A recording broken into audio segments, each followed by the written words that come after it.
While we dedicate the first week of May as Teacher Appreciation Week for all the hard work that they do, I also think it's important to understand and acknowledge the roots of Teacher Appreciation Week.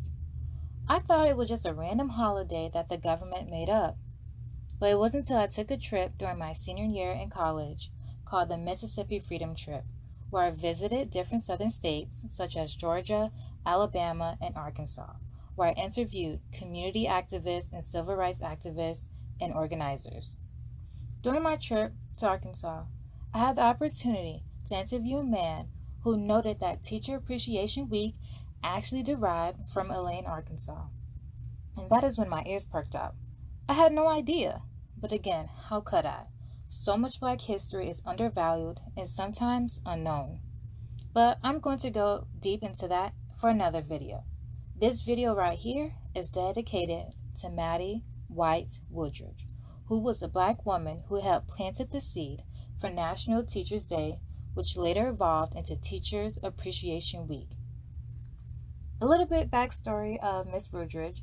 She was born to John Henry White and Alice Neva Green White in 1909 in Kewaskum, Mississippi. At a young age, she moved with her mother to Elaine, Arkansas after her parents got divorced. From there, she was able to establish her own legacy in Arkansas. She graduated from the first African American school, Eliza Miller High School.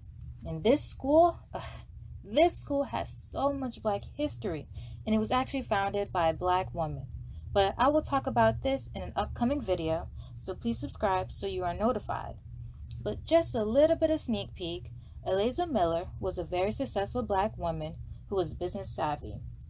She purchased the land in the 1920s and later used that land to build the first Black high school, which was Eliza Miller High School, and that is where Miss Woodridge attended.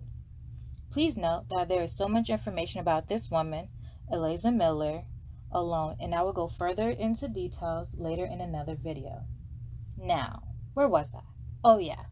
After high school, Miss Woodridge attended the prominent HBCU, Historical Black College University, Fisk University, where she earned her Bachelor's of Science and later graduated from Columbia University with her master's. After earning her degrees, she went off to become a teacher to make positive changes in Black students in Elaine, Arkansas. Now, it's important to be aware that there's not a lot of information about Miss Woodridge, and I included many of the articles and publications where I got my information from in the description box. While it's great to have Appreciation Week, let's not forget to show teachers our gratitude for what they do to help students grow, because in certain areas, teachers are more than teachers. They're social workers, therapists, a mom, a dad.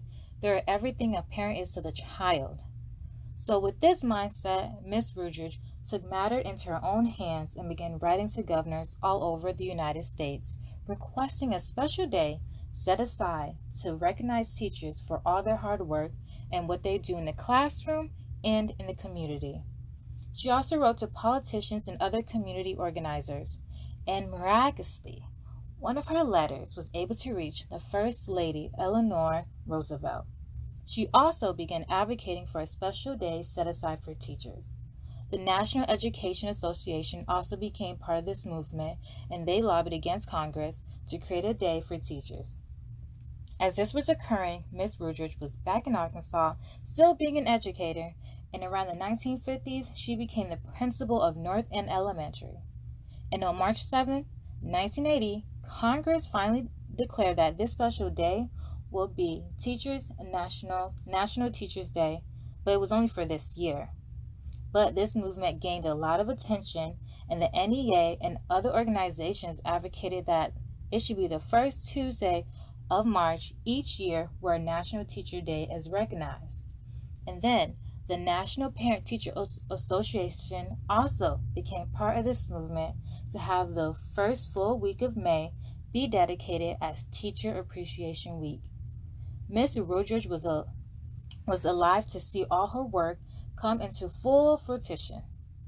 Right before her death, on August 14, 1999, where she died at the age of 90.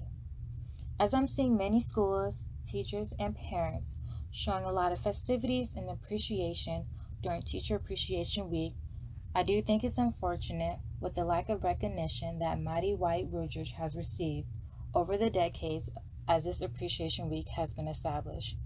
As we honor teachers and their hard work, let's not forget to honor the legacy of the Black woman who helped kickstart Teacher Appreciation Week. Now stay tuned for my next video on Eliza Miller.